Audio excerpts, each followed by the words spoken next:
उत्तर प्रदेश में चुनावी शंखनाद होने में अभी भले ही 10 महीने का वक्त बाकी है, लेकिन उत्तर प्रदेश में सियासी जमीन को मजबूत करने की कोशिशें शुरू हो गई हैं। बिहार के दमदार नेता मुकेश सहनी विकासशील इंसान पार्टी के नेता, मुखिया और सन ऑफ मल्लाह अब वो उत्तर प्रदेश की सरजमी पर आ रहे हैं। उत्तर प्रदेश में वीआईपी मजबूती से पांव जमाने की कोशिश में है। मेरे साथ वीआईपी यानी कि विकासशील इंसान पार्टी के प्रवक्ता देवज्योति जी मौजूद हैं, जिनसे हम समझेंगे दरअसल मुकेश सहनी 11 अप्रैल को लखनऊ आ रहे हैं और लखनऊ आकर वो क्या कुछ करने वाले हैं, किस तरह वो यहां पांव जमाने की कोशिश करेंगे, उस पर बातचीत करेंगे। देवज्योति जी, बहुत स्वागत है आपका। मुकेश सहनी जी लखनऊ आ रहे हैं, बिहार में आप चुनाव लड़े और अब उत्तर प्रदेश का चुनाव है, उत्तर प्रदेश पर नजर है, क्या कुछ कार्यक्रम है, पहले तो ये बताइए। देखिए, कल हमारे आदरणीय नेता सन ऑफ मल्लाह मुकेश सहनी जी कल आएंगे लखनऊ। हम लोगों ने एक भव्य कार्यकर्ता सम्मेलन भी रखा है। उसके बाद 4 बजे प्रेस कॉन्फ्रेंस करेंगे। हम लोग को हमारे आदरणीय नेता कल आदरणीय योगी आदित्यनाथ जी से पूछेंगे कि 2022 में जो उन्होंने निषाद आरक्षण की अनुशंसा किया था, आनंद फानन में जब वीआईपी आ गया, वीआईपी से इतना डर गए योगी आदित्यनाथ कि आनंद फानन में उन्होंने निषाद आरक्षण की अनुशंसा कर दिया कि चुनाव जीत के आएंगे, पहला काम निषादों को आरक्षण दिलवाएंगे, नहीं तो कभी वोट मांगने नहीं आएंगे। आज कहाँ है वो चिट्ठी? चिट्ठी कहाँ है वो चिट्ठी? और यहाँ एक पार्टी है निषाद विकास पार्टी की, निषाद पार्टी क्या निषाद पार्टी है, वो अपना प्राइवेट लिमिटेड कंपनी चला रहा है, परिवार का अपना चलाता है ना। उसका बेटा एमपी है था कि है, हमको नहीं पता। बेटा एमएलए, अपने एमएलए। ये वो क्वेश्चन आज तक उत्तर प्रदेश विधानसभा में नहीं उठाया कि आपने जो आदरणीय मुख्यमंत्री जी आपने निषाद आरक्षण का जो अनुशंसा किया था उस पर अब क्या कर रहे हैं। हिम्मत है पूछने का? आज ये निषाद पार्टी यहाँ चल रहा है, जिसको हम लोग कहते हैं कि भोग विलास पार्टी जो है, मलाई काट रहे हैं सत्ता का। तो हमारे आदरणीय नेता सन ऑफ मल्लाह मुकेश सहनी जी के साथ तो वो नहीं है।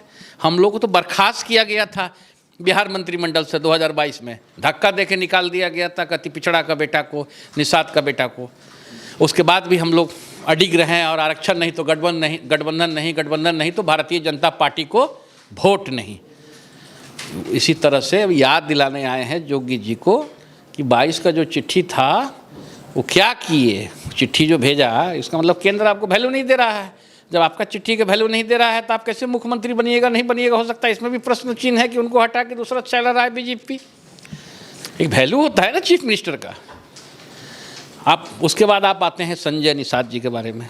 अब संजय निषाद जी एगो पुतला दिवंगत फूलन देवी का लगाने का उनका क्षमता है। हम उनको चैलेंज करते हैं कि एक दिवंगत फूलन देवी जी का चौड़ा बना के दिखा दे। उस चौड़ा पे हम भंडारा करेंगे 10,000 लोगों का।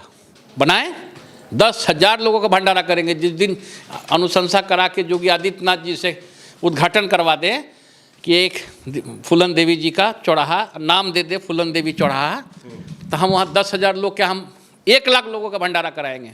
सारा पार्टी का हमारा लोग आके जो है, सारा लोग अगल बगल जितने समाज के हैं, गोरखपुर से हो, पूर्वांचल के जितने भी हमारे पार्टी के साथ समर्पित लोग हैं, सारा को बुला के वहाँ पे करेंगे। हिम्मत है संजय निषाद जी को? तो आप लोग उत्तर प्रदेश में आ रहे हैं, आप लोग तमाम तरीके की बात यहाँ पर रखेंगे। कितनी सीटों पर तैयारी है उत्तर प्रदेश में, क्या आपने मन बनाया है अभी? देखिए सर, 22 में हम लोग चुनाव लड़े थे। आदरणीय राहुल गांधी जी भी हमारे नेता हैं और हमारे नेता के बहुत अच्छे मित्रों में से हैं मुकेश सहनी जी के। हम लोग पिछले 22 में चुनाव लड़े थे 54 सीट में, पूर्वांचल में लड़े थे। 123 सीट में हम लोग लड़ दिए थे सिंबल। लेकिन आदरणीय नीतीश कुमार जी ने बुला के हमारे आदरणीय नेता मुकेश सहनी जी को कहा कि हम जहाँ लड़ रहे हैं वहाँ विड्रॉ कर लो। सो हम लोग नीतीश कुमार जी का हमेशा पक्षधर रहे हैं कि नीतीश कुमार जी ने अनुशंसा किया था। उन्होंने बहुत कोशिश किया कि आरक्षण लागू हो जाए बिहार में, निषाद आरक्षण, लेकिन भारतीय जनता पार्टी टस से मस नहीं हुई, क्योंकि आरक्षण विरोधी पार्टी है ना। आरक्षण को देश से, अम्बेडकर के विचारधारा को कैसे ख़त्म करेंगे देश से, उसके लिए काम करती है। अम्बेडकर साहब को तो कोई वैल्यू नहीं है बीजेपी के पास, जिसको हम लोग बोलते हैं भारत जलाओ पार्टी और बड़का झूठा पार्टी। आप अभी जिक्र कर रहे थे फूलन देवी का, तो फूलन देवी की बहन है रुक्मिणी देवी निषाद, उनको अखिलेश यादव ने महिला सभा का प्रदेश अध्यक्ष बनाया, बड़ी जिम्मेदारी दी है। क्या आप लोगों की संभावनाएं समाजवादी पार्टी के साथ भी हो सकती हैं? देखिए, आदरणीय अखिलेश यादव जी से भी हमारे आदरणीय नेता के अच्छे संबंध हैं, और उत्तर प्रदेश में हमारा वीआईपी जहाँ जहाँ चुनाव लड़ा था उसमें जाके प्रचार किए थे आदरणीय अखिलेश यादव जी। आपके पास फुटेज भी आया होगा, आपने देखा भी होगा, और मिलियंस वायरल हुआ है उनका भाषण आदरणीय अखिलेश यादव जी का। मुझे पूर्ण विश्वास है शेष नेतृत्व की बात है, शेष नेतृत्व में बात हो रही है, कुछ न कुछ अच्छा होगा। किस तरह से भारतीय जनता पार्टी को हम लोग पैकअप करके यहाँ से खदेड़ें 27 में, उसका हम लोग स्ट्रेटेजी के तहत काम कर रहे हैं। आखिरी सवाल मेरा सिर्फ इतना सा है कि अब लखनऊ में मुकेश सहनी आ रहे हैं, मुकेश सहनी कार्यक्रम भी करेंगे, प्रेस कॉन्फ्रेंस भी करेंगे, तमाम चीज़ें, तो क्या इसे शंखनाद की तरह माना जाए उत्तर प्रदेश में वीआईपी का? हाँ, देखिए वो तो आते ही रहते हैं पूर्वांचल में, तो गोरखपुर इधर उधर आते ही रहते हैं बराबर, चंदौली उंदौली हमेशा आते रहते हैं। किसी के घर में मृत्यु हो गई, किसी का बच्चा जन्म हुआ, किसी का शादी हुआ, आते ही रहते हैं। कल जो है करीब 1 लाख लोगों को संबोधित करेंगे, कार्यकर्ता सम्मेलन करके प्रेस कॉन्फ्रेंस करेंगे, और योगी आदित्यनाथ जी से तीखे सवाल करेंगे कि आपने जो निषाद आरक्षण की अनुशंसा किया, उस निषाद आरक्षण का चिट्ठी कहाँ है, उन योगी आदित्यनाथ जी को जवाब देना पड़ेगा।